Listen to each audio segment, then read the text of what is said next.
And you can now select from 2 engines, the regular Falcon engine, famous for mileage, and the new, more powerful Falcon 170 Special. You get a choice of engines? That's right. You have to admire the generosity. You also have to admire the Falcon's economy. It goes up to... In the early 60s, Ford's Falcon reigned supreme over the compact wars, easily staying ahead of Plymouth's Valiant and the Chevy Corvair. But Chevy hoped to dethrone the Falcon when it introduced the Nova as top-of-the-line Chevy 2 in '62. Oh, and that reminds me. The Falcon's diamond luster finish never needs waxing. Originally designed as a compact economy car, the Nova burned its way into history as one of the most popular mini-muscle cars. Keeping the design as basic as possible, it took developers only 18 months to bring the Chevy 2 to showrooms, and it was meant to compete with the Falcon on nearly every level of body style. Despite never beating the Falcon in overall sales, the Nova developed into a budget-minded powerhouse. In just 2 years, it packed a V8 under the hood and later went on to adopt every engine available to the Camaro. But in the beginning, the Chevy 2 was hardly considered muscle. A super sport option first became available on the Chevy 2 400 line in '63, but it only meant changes on the outside. Standard for the '63 was only a 194 6-cylinder motor, which powered a meager 120 horsepower. I found a car up in a barn in Vermont. It had sat there for 22 years in a hay barn on a wooden floor, so that kept it pretty much rust-free because the hay in the wooden floor basically kept the moisture out from around the car. I brought it home and took it all apart. This particular car took me about 8 years to restore it. I did a little bits and pieces at a time as I could afford it, so I didn't dip into the family budget. And as I collected the parts and got them ready, I stored them, and it actually took me about 6 months to assemble the car. This is my 9th Nova that I've restored, all from the years of '62 to '67. That's my particular style I prefer.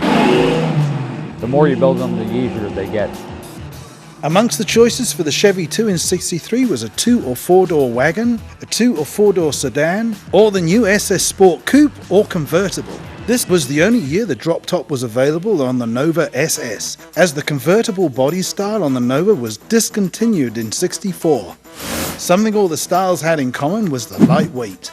Officially, a small block V8 was not available on the '63 Nova, but it was possible for buyers to get a dealer-installed Corvette V8 motor, which increased the horsepower to 360. This, combined with the lightweight, brought the Nova into a more respectable neighborhood. This '63 two-door packs 410 horsepower, 350 Chevy engine, and includes a number of upgrades never dreamed of when Nova was introduced nearly 50 years ago. This particular car I went a little over and above with. I have a whole new front frame and suspension and digital instrumentation, and this car here is a little above and beyond any of them that I've done. And it rides very nice and it goes pretty quick.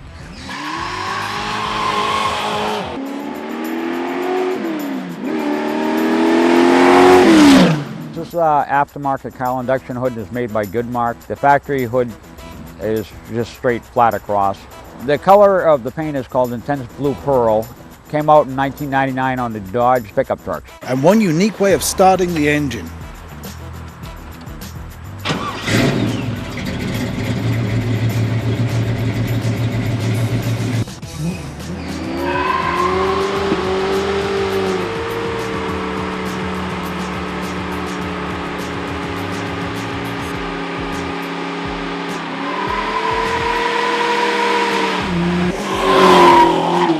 The Nova eventually won out against the Chevy 2 nameplate and became its own designation in the 3rd generation 1969 model. The model lasted for 4 generations through 1979, eventually replaced with the Chevy Citation in 1980.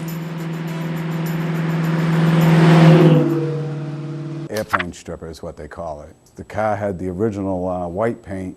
They ended up doing a seal coat over that, another coat of primer, and then they did a base coat, clear coat of the original color, and it was so thick in different spots that it would have taken me forever, unless I guess I could have used a grinder on it, but it was easier for me to just let that stuff soak for 10 minutes and scrape off 2 or 3 layers at a time. Rule of thumb is when you start stripping using this type of stripper, start from the bottom and go up. If you're going to strip it down to bare metal, they recommend sandpaper. They don't recommend paint stripping, because if there's any body work, it will soften the Bondo. It only takes 10 minutes, as you can see.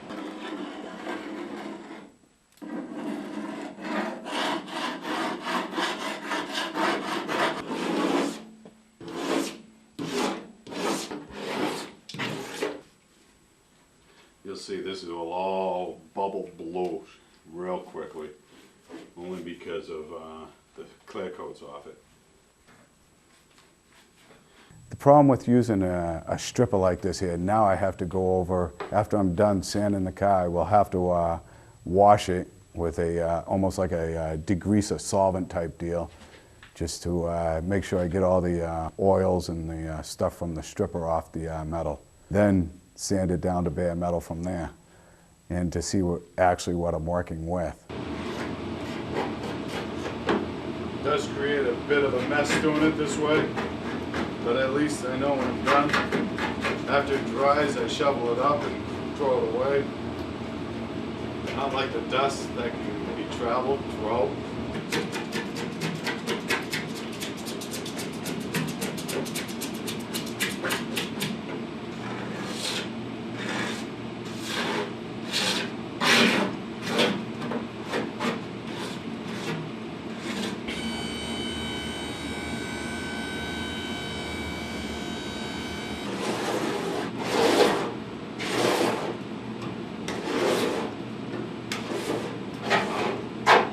Almost everything coming right off.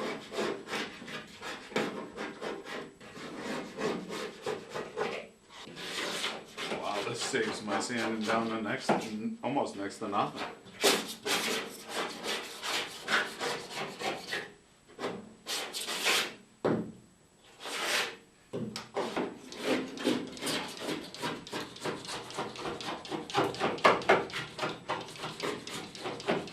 This I'm not sure, but I can take it right down to bare metal. So I'd say it's almost like either a sealer or a type of a build-up primer. I don't know if there was an issue. We're going with I believe it's an ocean blue metallic. That's going to be the full color. And then we're going to do white striping around the hood scoop, and we're going to follow the body lines from the front to the back to the end of the door, beginning of the rear quarter, with white as well, and then we'll clear coat it from there. Some people are going to look at these videos or see this, then they're going to say, oh, he's wrong there, but shouldn't have done that, would have done it differently. This is fine. Thanks.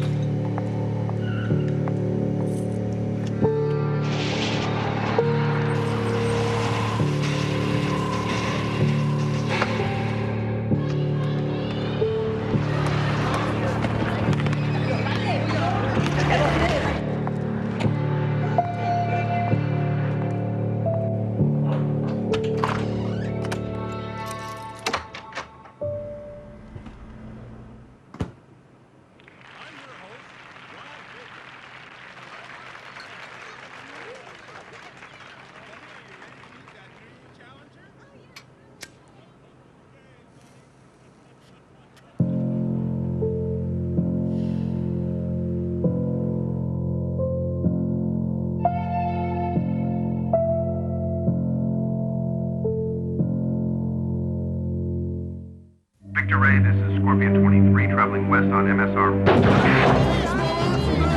One Victor hit by IED at British Mike Bravo 310737. This is Paul Armfire. Request QRF and data back at this location. Over. He was there when his country needed him, and we'll be there when he needs his country. Join us and send your message of support to our wounded warriors at USO.org. The USO, until everyone comes home. They said half a hit of E would be fun.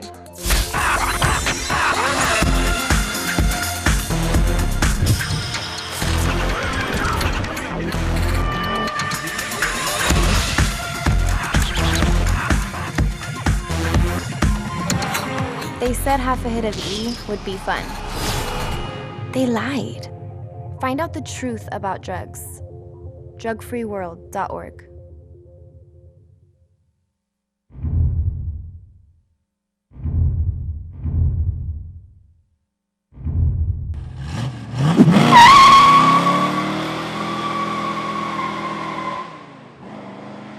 Now, compare this.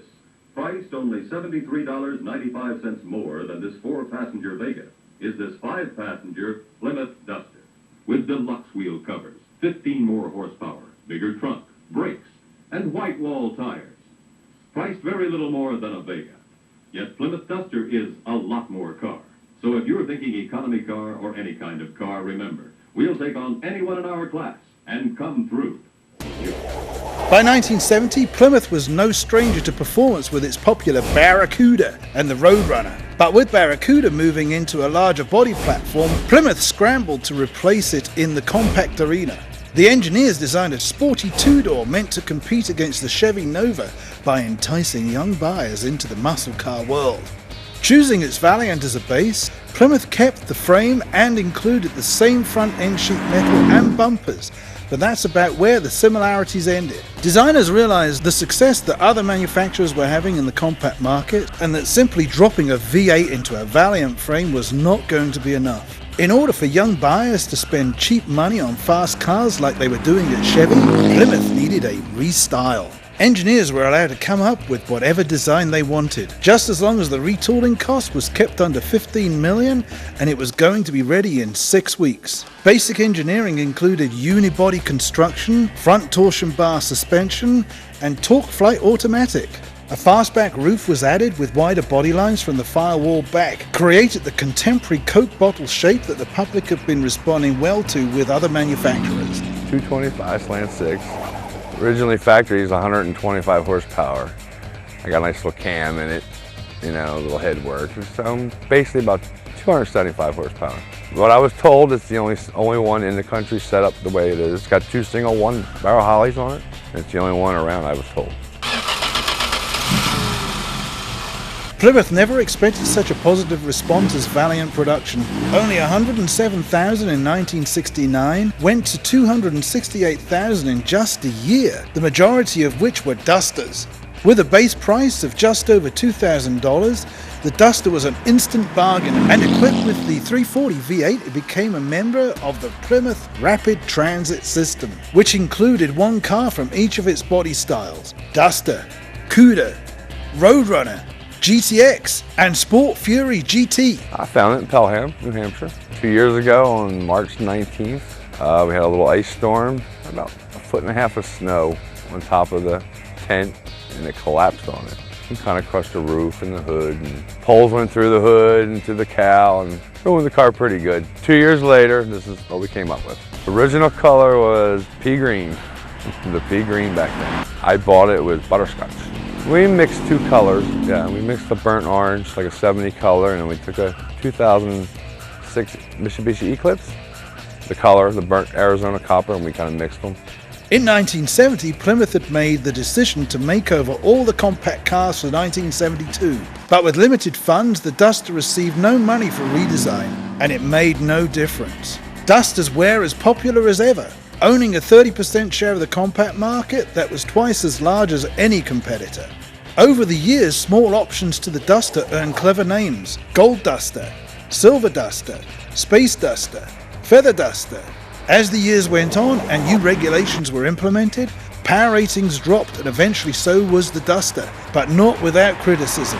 The Dodge Aspen and the Plymouth Valari replaced the Dodge Dart and Plymouth Duster in 1976, and the public soon realized what was missing. This door was